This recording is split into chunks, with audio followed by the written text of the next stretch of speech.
Le timing est serré. Les personnes qui ne sont pas encore installées, n'hésitez pas à venir nous rejoindre. Ça va être une super table ronde. On va parler de parentalité et de bien-être en entreprise. Alors, merci beaucoup à tous d'être présents ce matin.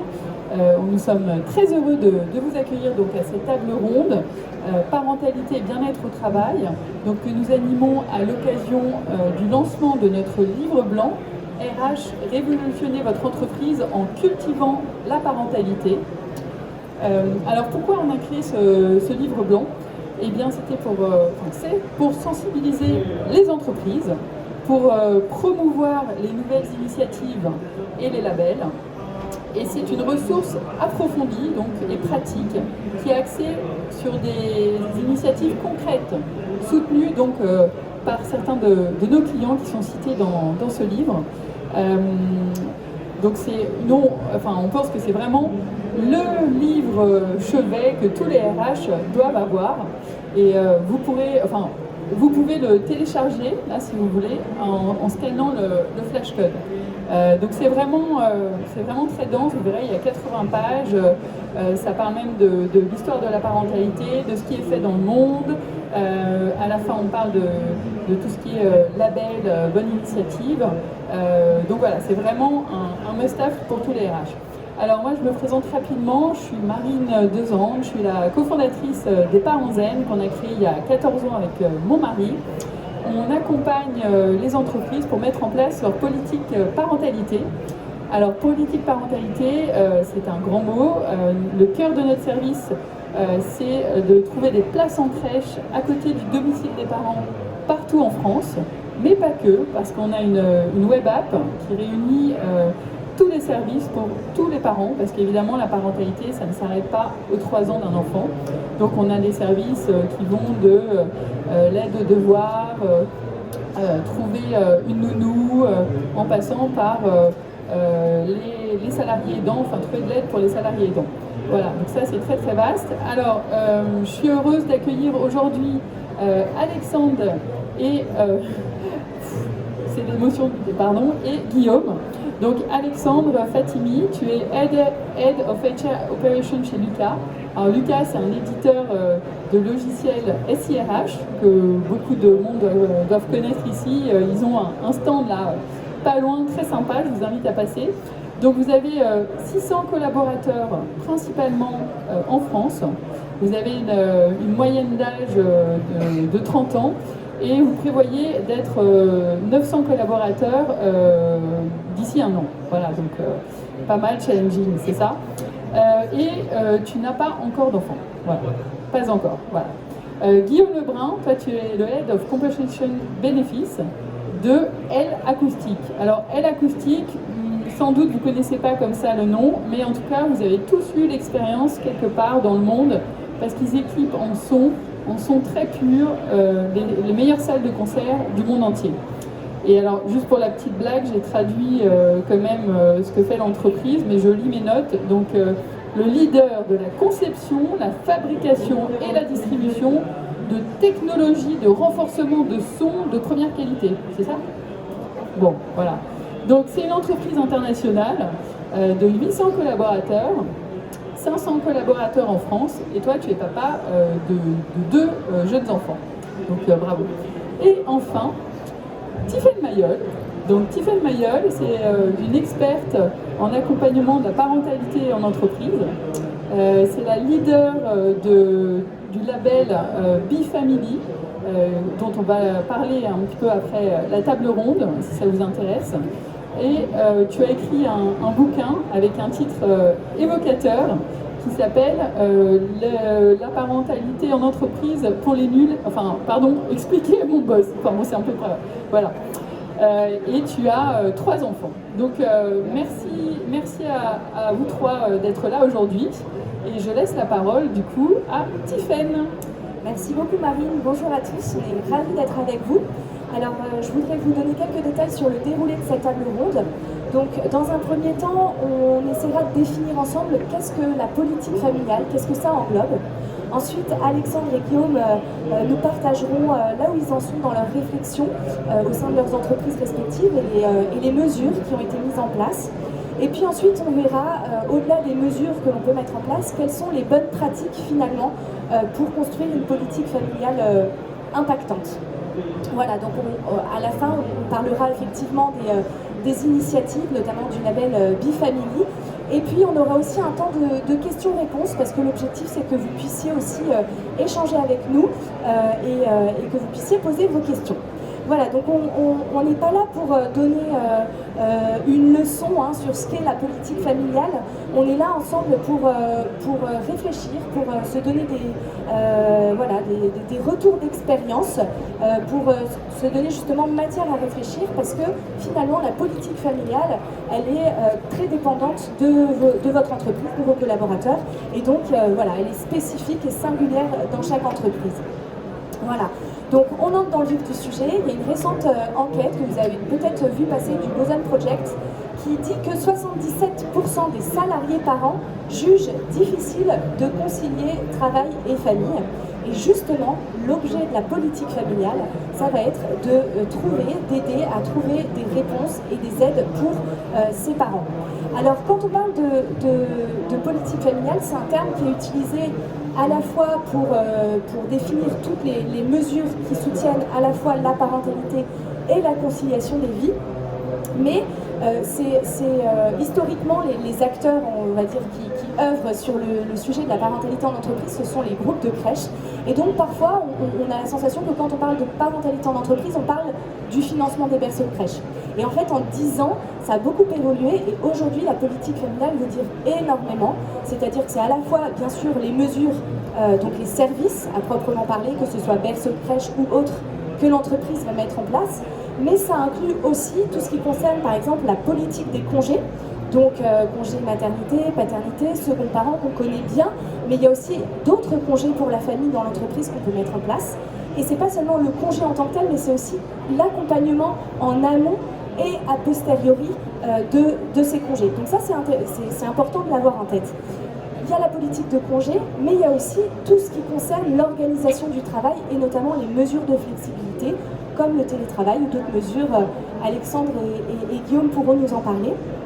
Et puis aussi, on prend en compte le soutien financier que l'on peut apporter aux parents. Donc vous voyez que la politique familiale, elle est large. Et quand on réfléchit à sa politique familiale, c'est important de prendre en considération tous les parents, c'est-à-dire les parents, peu importe finalement leur stade de vie et l'âge de leurs enfants. D'ailleurs, 89% des salariés ont des responsabilités familiales en entreprise, donc c'est énorme, mais c'est aussi de prendre en compte tous les schémas familiaux, parentalité, monoparentalité, homoparentalité et tous les rôles parentaux, puisque on s'adresse à la fois dans une politique familiale aux parents, bien sûr, mais aussi aux coparents, aux grands-parents, aux beaux-parents. Bref, le champ est très large. Et on va même jusqu'à parler de la parentalité ascendante, c'est-à-dire qu'est-ce qu'on fait pour les aidants familiaux quand on a un proche dépendant dont on doit s'occuper. Ça concerne quand même 9 millions d'aidants en France et 70% sont actifs. Donc les entreprises sont concernées. Et la politique familiale, elle ne va pas seulement impacter les salariés parents, finalement, elle va impacter aussi l'ensemble des collaborateurs et l'ensemble de l'organisation, puisque finalement les problèmes de conciliation des vies que rencontre un parent va impacter au-delà de lui-même, mais va impacter son équipe ou l'organisation au sens large. Par exemple, un problème de garde d'enfants, ça implique 4 heures d'inefficacité au travail. Donc forcément, il y a un impact au-delà du parent. Et les sujets de conciliation des vies ne concernent pas seulement les parents, puisque quelque part, je pense que chacun de nous, on aspire à une conciliation des vies. Voilà un peu pour planter le décor, pour vous montrer un peu ce que l'on entend par le terme politique familiale. Alors maintenant, on va demander à Guillaume et Alexandre de nous partager un petit peu, vous, où est-ce que vous en êtes dans votre réflexion sur la politique familiale dans votre entreprise, et est-ce que vous pouvez nous donner des exemples de mesures que vous avez mises en place dans vos entreprises respectives?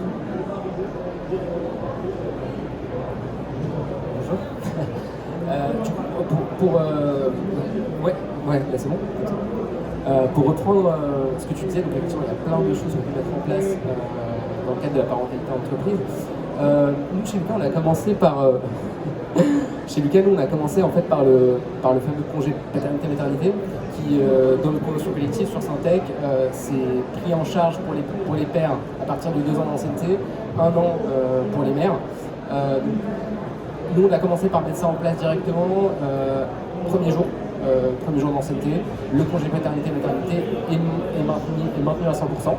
Donc c'est pas que les indemnités de la sécurité sociale, et ça change grandement la perception, notamment du congé paternité, parce qu'il y en a qui ne le prennent pas à cause de ça, vu la baisse de salaire que ça engendre. On a ensuite mis en place un système d'enfants malades, de garde d'enfants malades, de garde d'urgence d'enfants.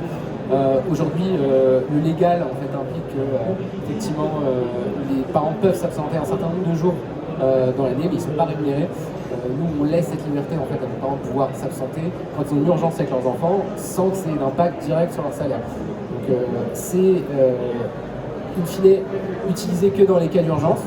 C'est pas, on pourrait se dire que les parents pourraient en abuser, mais nous on ne le constate pas en tout cas.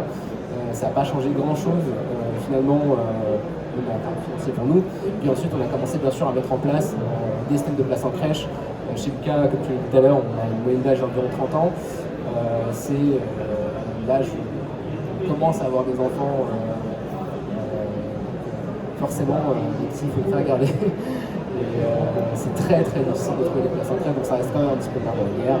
On a aussi mis en place d'autres choses, notamment de la téléconsultation pour les parents, 7 jours sur 7, de 7h à minuit, etc. Pour les urgences pédiatriques notamment. On sait que c'est assez apprécié. C'est vrai que pour revenir sur ce que Tiffany disait tout à l'heure, son premier point c'était finalement qui ça touche et d'expliquer voilà ça touche des millions de personnes, et chez l'Acoustique on a aussi également des places en crèche, et sur cet aspect là de qui ça touche, je pense qu'il faut vraiment avoir cet état d'esprit de se dire que même si finalement le fait de devenir parent est un moment assez unique dans la vie, ça arrive de manière une fois, 2 fois, 3 fois. Mais voilà, mais en tout cas c'est un moment qui est très particulier dans la vie de quelqu'un.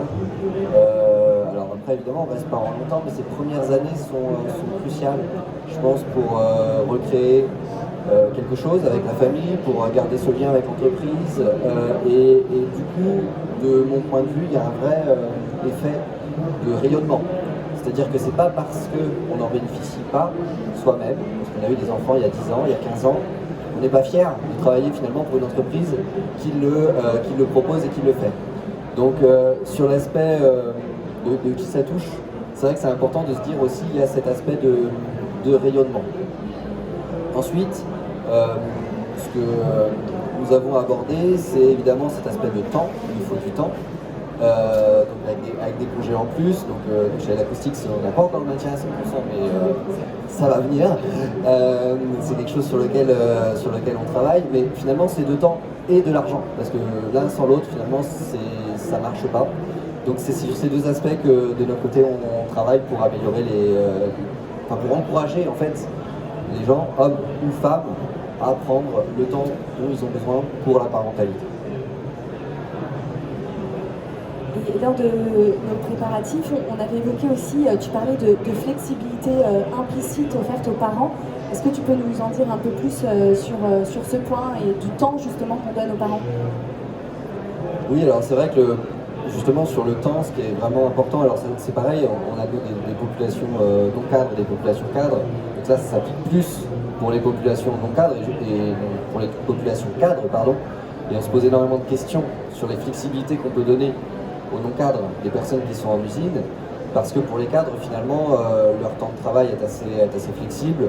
Ce qu'on demande, c'est de la transparence, surtout, c'est-à-dire que voilà, si on doit s'absenter dans la journée à n'importe quel moment, il n'y a aucun problème. Il faut que évidemment le management soit au courant pour être sûr que voilà, on n'est pas disponible de tel moment à tel moment. Mais c'est quelque chose qu'on encourage, cette transparence, c'est une valeur du groupe aussi. Donc la flexibilité, c'est aussi dans les usages, faire attention aux commentaires. Enfin, on parle souvent de politiquement correct.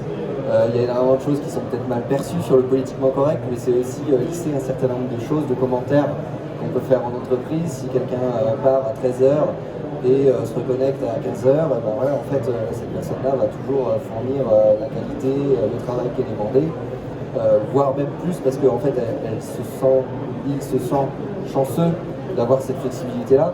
Donc c'est quelque chose qu'on encourage fortement. Marie, vous avez lancé une enquête récemment. Est-ce que tu peux nous donner quelques éléments sur les services qui sont plébiscités Oui. par les parents en entreprise? Alors c'est vrai qu'en juin dernier, on a lancé un baromètre sur la parentalité en entreprise. On a eu plus de 1000 répondants, donc des salariés parents. Et alors, on leur a demandé quelles étaient leurs attentes, de quoi ils avaient le plus besoin. Et du coup, sans grande surprise, le 1, c'était place en crèche. Ensuite, le 2, c'était de la garde complémentaire, donc nounou ou babysitter. Et le 3, la flexibilité, voilà. Donc ça revient ça recoupe avec ce qu'on disait. Et il y a un chiffre aussi qui est sorti de cette enquête, d'ailleurs que les journalistes ont pas mal repris en boucle. On a posé la question aussi si les parents si les salariés étaient prêts à changer d'entreprise pour une entreprise qui proposait plus de services d'accompagnement des parents. Et ils ont répondu oui à 82%. Donc ça fait réfléchir un tout petit peu. Intéressant, effectivement, ce chiffre est impressionnant. Alors vous pourrez aussi consulter dans le livre blanc qui vient de sortir d'autres exemples de mesures. Et ce qui est important, c'est vraiment de choisir les mesures qui vous semblent appropriées par rapport à votre entreprise. Alors on va essayer de creuser un peu au-delà des mesures. Quelles sont, selon vous, les bonnes pratiques à mettre en place? Qu'est-ce qui vous semble important pour que justement cette politique familiale soit impactante?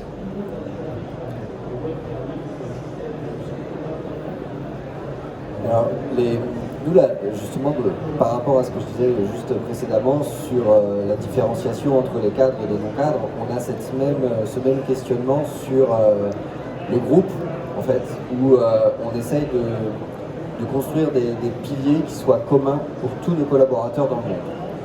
Et évidemment, ça pose d'énormes questions, puisque les dispositifs sont très différents, les incitations aussi fiscales, gouvernementales sont très différentes, même les dispositifs en tant que tels sont très différentes.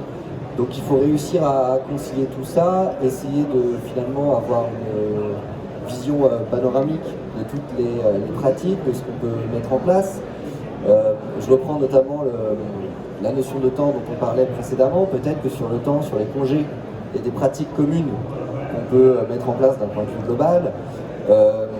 Pour ce qui est des places en crèche, certainement pas, parce que voilà, les pratiques sont très très différentes sur chacun des pays. Moi je connais très bien les États-Unis par exemple, et c'est vrai que c'est beaucoup plus difficile de mettre en place ce genre de choses pour des questions légales, hein, de discrimination par rapport à la famille, ce genre d'éléments-là. Donc c'est quelque chose qui est problématique entre guillemets, mais avoir cette vision globale, c'est aussi une chance de pouvoir déployer une politique pour le plus grand nombre, pour nos 800 collaborateurs, et aussi de permettre à tous les collaborateurs de se sentir partie prenante de l'entreprise. Et de ne pas dire « Ah, très bien, c'est encore au Royaume-Uni qu'on fait quelque chose, et puis à Singapour on fait rien ». Donc c'est tous ces éléments-là sur lesquels on essaye de travailler pour pouvoir avoir une communication qui est finalement ensuite complètement englobante et intégrante. Tu parlais de collectif aussi. Je pense que c'est une réflexion aussi qu'il faut avoir avec l'ensemble des collaborateurs. Enfin, c'est important. Il ne faut pas que quand on crée une politique, quand on met en place une politique de parentalité dans une entreprise, il ne faut pas que les parents que les autres collaborateurs en fait aient l'impression qu'on ait des passe-droits aux parents auxquels eux ils n'ont pas le droit parce qu'ils ne sont pas parents. L'idée c'est pas que le collaborateur qui est parent travaille moins ou moins bien, mais juste lui offrir en fait la flexibilité qui lui permette de concilier sa vie de parent avec sa vie professionnelle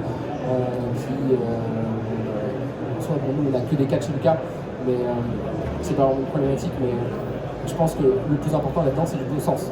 Et nous d'ailleurs on a été jusqu'à poser la question en fait à nos collaborateurs.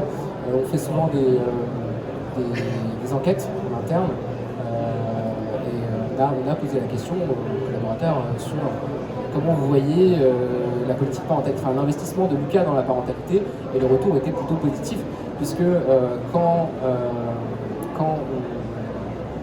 un parent en fait a du mal à concilier sa vie perso avec sa vie professionnelle parce qu'il a des problèmes de garde, parce qu'il a des problèmes d'organisation par rapport à ses enfants, etc., ça impacte toute l'équipe, ça impacte tout le fonctionnement de l'équipe. Donc aider un parent, c'est aider son équipe, et donc, aider toute l'entreprise à être même plus performante et plus tranquille.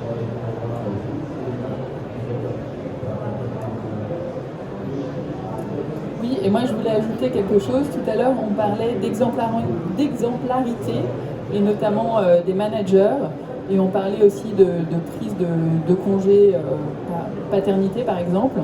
Et évidemment, ça paraît une palissade, mais pour que des collaborateurs prennent ces congés, il faut aussi que les managers le prennent, montrent le bon exemple et l'assument.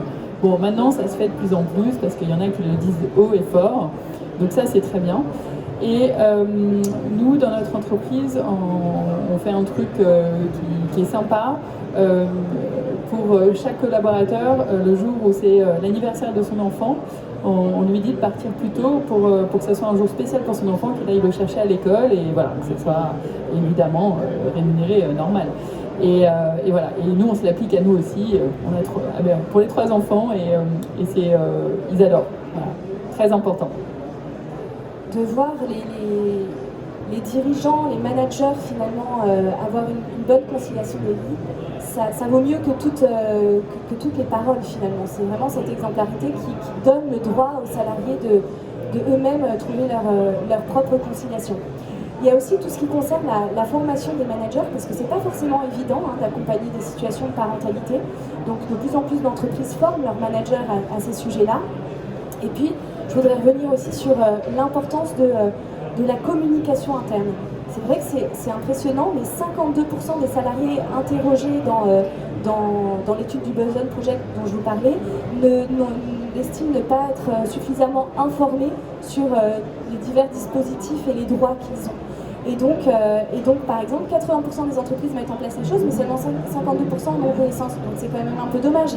Donc l'idée, c'est vraiment de favoriser la communication interne, à la fois sur le cadre légal, parce que parfois il est inconnu, de l'entreprise et des salariés, et les dispositifs spécifiques de la convention collective ou les mesures propres à l'entreprise.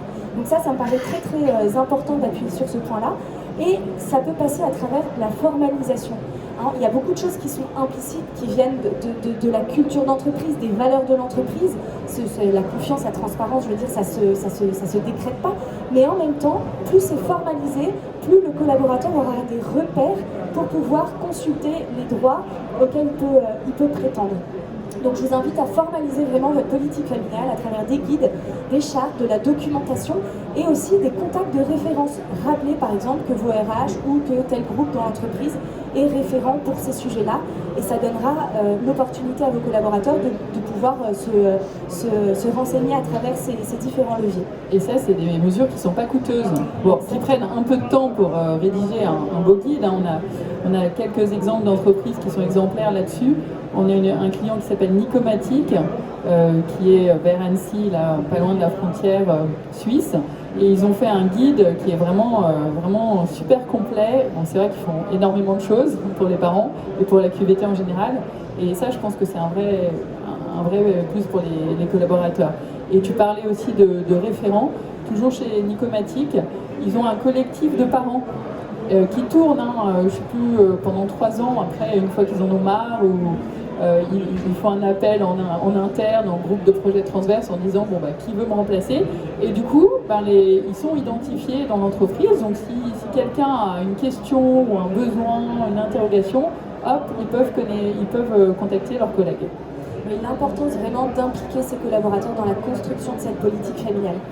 Alors maintenant qu'on a un petit peu parlé des mesures, des bonnes pratiques, est-ce que vous pouvez nous dire quel est votre intérêt, vous, en tant qu'entreprise, d'agir sur ces sujets-là? Est-ce que c'est seulement pour le bien-être de vos collaborateurs ou ça va au-delà? Est-ce que vous pouvez nous partager vos leviers, entre guillemets, de motivation à agir?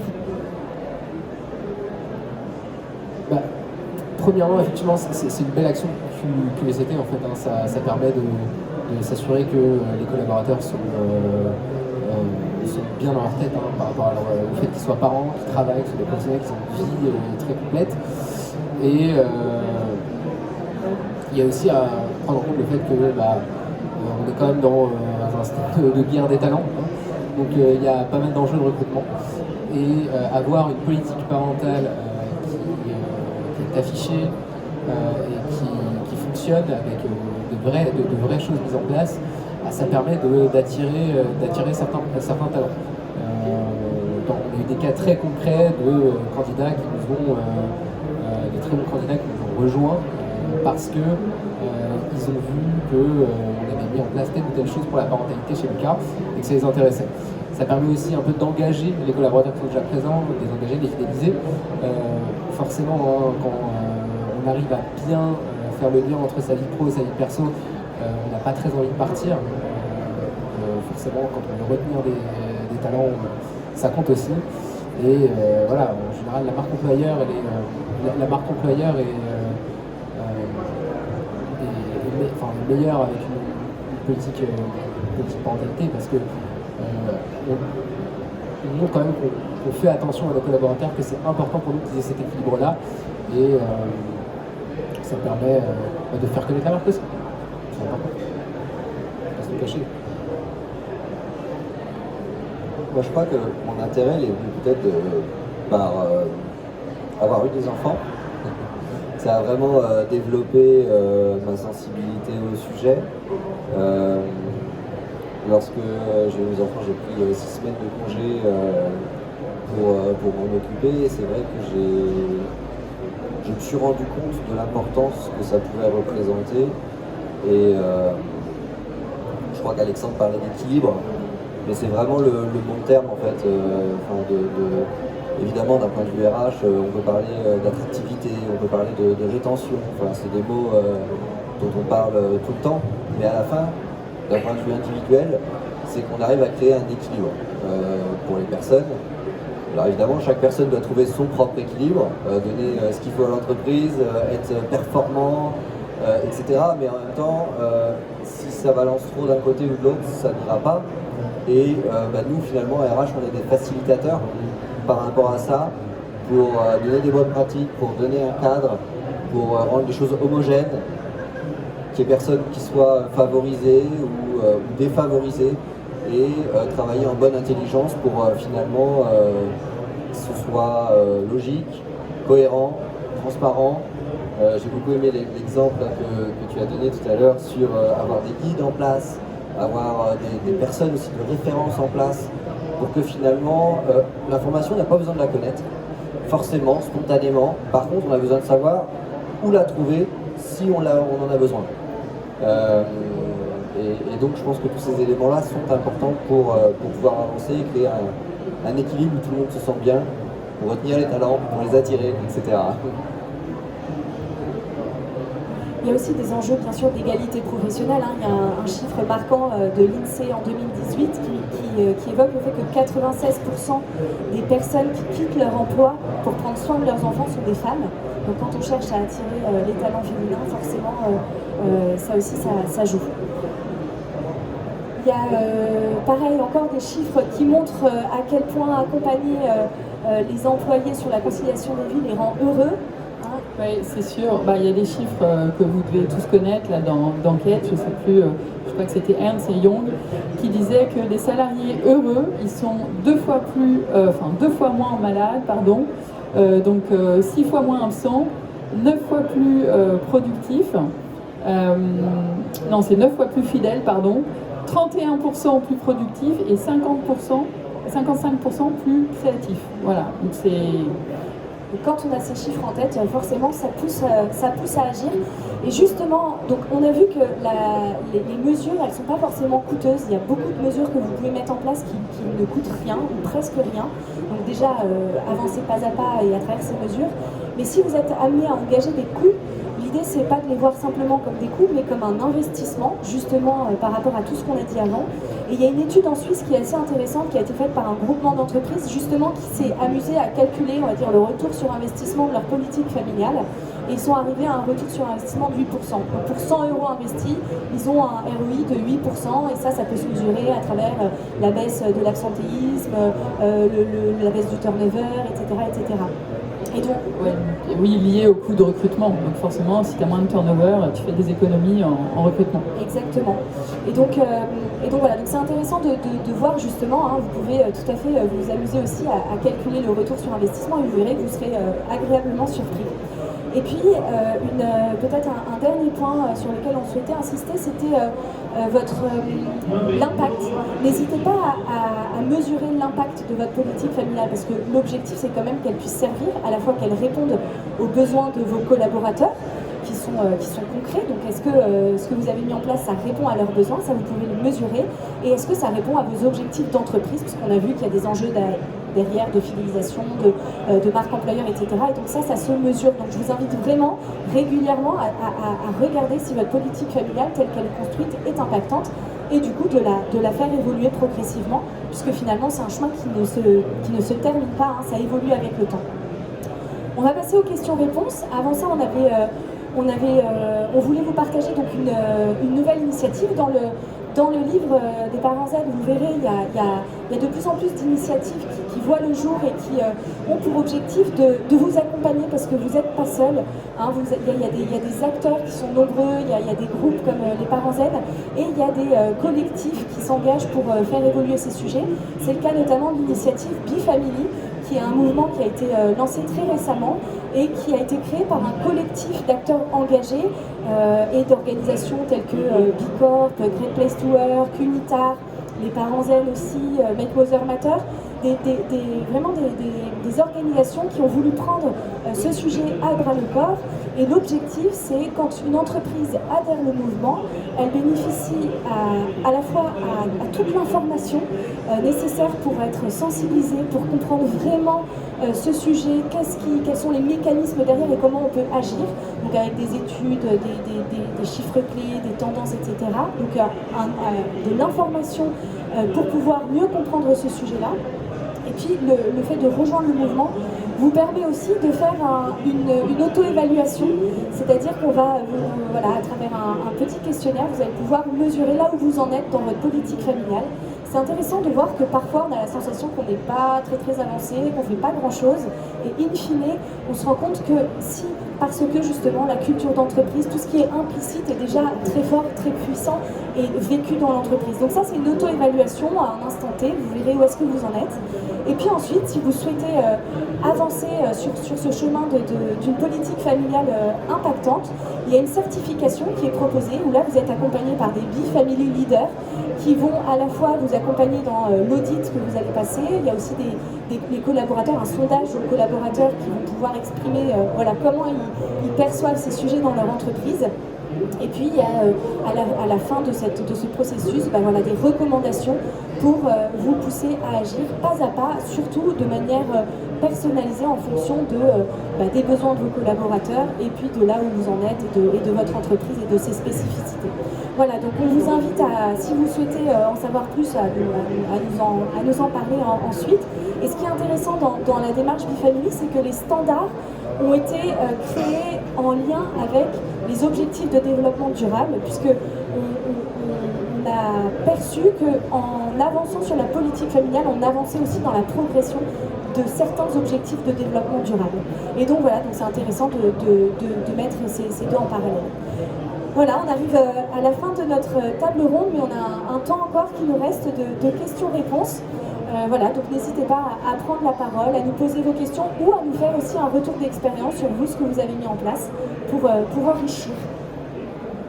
Merci. Merci à vous. Moi, j'avais juste une question par rapport après à l'accompagnement. Vous faites de l'accompagnement individuel pour les parents en coaching parental et en...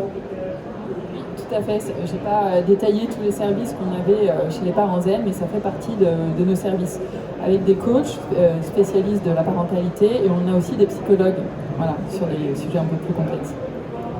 C'est payé par les entreprises pour leurs collaborateurs? Alors, il y a une partie abonnement pour la plateforme et après, on a négocié, alors déjà, on a sélectionné des acteurs qui sont vraiment très pointus, donc il y a notre caution qui est engagée et donc les salariés ne perdent pas de temps et après, ils ont des prix qui sont très négociés, très intéressants.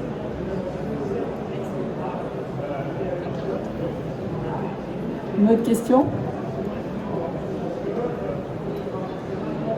On a parlé de la maternité, qu'il y a beaucoup de femmes qui arrêtaient de travailler avec l'arrivée des enfants.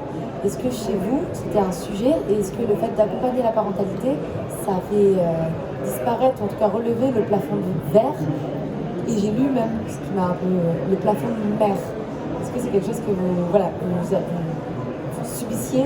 Est-ce que vos solutions ont permis de soulever un petit peu ce plafond-là? Alors sur le plafond de verre ou de mer, je pense que c'est pour ça qu'il faut vraiment peut-être pas forcément...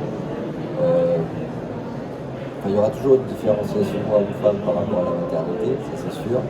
Par contre, par rapport au temps qui est pris pour s'occuper des enfants, c'est là sur lequel il faut vraiment travailler pour différencier. Pour ne pas différencier, pardon. Et j'ai envie de dire, là ce dont on parle finalement, c'est de l'égalité professionnelle, ou de la même, j'ai même envie d'étendre sur la responsabilité sociale et environnementale. Nous avons recruté chez nous Françoise Cardozo, justement, où son poste c'est de réinclure tous ces éléments-là ensemble, parce qu'il y a une vraie responsabilité de l'entreprise sur le point de vue social et environnemental. Si tout le monde ne connaît pas, c'est une ex d'un homme. C'est ça. Et dans ce cadre-là, finalement, le plafond vert ou le plafond de mer, c'est vraiment sur l'impact sur les promotions, sur la croissance de la rémunération, on a déjà un large panel d'éléments qui sont suivis depuis des années. On monitore les rémunérations les plus hautes de l'entreprise, en égalité homme-femme, etc. Et comment on fait pour justement favoriser ou en tout cas être bien conscient des situations sur des postes de dirigeants. Avons-nous en finaliste que 3 hommes ou avons-nous une femme? Pourquoi etc. Donc c'est quelque chose qui est pris en compte, en tout cas chez Admutix. Et plus que les dirigeants, parce que souvent on parle des dirigeants parce que ceux-là ils sont monitorés, et donc les entreprises elles font attention en haut de la pyramide. Et ce que je remarque parfois, c'est que le milieu, les managers en fait, où là on perd beaucoup de femmes parce que c'est moins monitoré, c'est moins regardé. Est-ce que justement c'est quelque chose que vous commencez un petit peu à observer aussi chez vous dans vos entreprises? Oui, nous on regarde de la même façon les contributeurs individuels, rapport à égalité homme-femme, les managers, rapport à égalité homme-femme, dirigeants, rapport à égalité homme-femme. Donc pour nous il n'y a eu aucune différenciation sur ces aspects-là, on les sépare dans ces 3 catégories-là, et même on fait des sous-catégories ensuite pour certains niveaux directeurs, voilà, on va regarder aussi. Voilà. Donc c'est vraiment à tous les niveaux dont on regarde, et sur les sujets que je viens d'évoquer, la rémunération, distribution de collaborateurs par genre, etc. Je suis assez d'accord avec toi. De toute manière, le fait de se plonger dans les données de l'index Qualité-Femme permet une certaine granularité qui nous permet d'observer où pourraient être les différences hommes-femmes. Globalement, chez Lucas, avec la politique de transparence, c'est pas trop un sujet chez nous. Et je pense qu'on a plus anticipé le plafond de mer en mettant en place la politique parentale assez tôt. On n'a pas pu observer, enfin en tout cas j'ai pas de cas direct, je pourrais te dire si ça a effectivement permis le retour au travail de certaines femmes. De toute manière, in fine, c'est une décision du couple et une décision qui est individuelle, qui est prise en compte. Donc nous, à notre échelle, on essaie de donner un petit peu les outils aux parents pour pouvoir faire leur choix en pleine conscience. Et le choix final, il appartient quand même au couple et à l'individu qui décide de s'arrêter. Merci. Une autre question? N'hésitez pas à profiter de nos intervenants. Non? C'est bon? Peut-être un point du coup sur justement ces sujets, est-ce que ça fait progresser la place des femmes en entreprise? Quand on parlait d'impact, c'est de cet ordre-là, c'est de se dire finalement, est-ce qu'on lie vraiment la politique familiale à nos enjeux stratégiques d'entreprise? Et si on arrive à définir justement des indicateurs qui nous permettront au fil du temps, parce que bien évidemment ça se construit sur un temps long, on ne peut pas du jour au lendemain obtenir les fruits de ce qu'on a mis en place, mais globalement c'est vraiment ça qu'on invite les entreprises à faire, c'est de lier ce qu'on met en place à ses objectifs et à ses enjeux stratégiques. Et donc, l'égalité professionnelle, avec tous les indicateurs qu'a décrit Guillaume, on peut assez vite faire le lien finalement si, sur le long terme, la politique familiale joue en faveur de l'égalité professionnelle. Personnellement, j'ai aucun doute, mais voilà, ça se mesure. Écoutez, merci en tout cas à tous d'être restés pour cette table ronde. J'espère que vous avez appris des choses utiles. Et du coup, pour ceux qui ne l'ont pas encore fait, n'hésitez pas à scanner les QR codes là, à la sortie pour pouvoir avoir le livre blanc. Et voilà, et le partager dans votre entreprise ou à vos collègues. Et merci encore à vous. Merci à tous.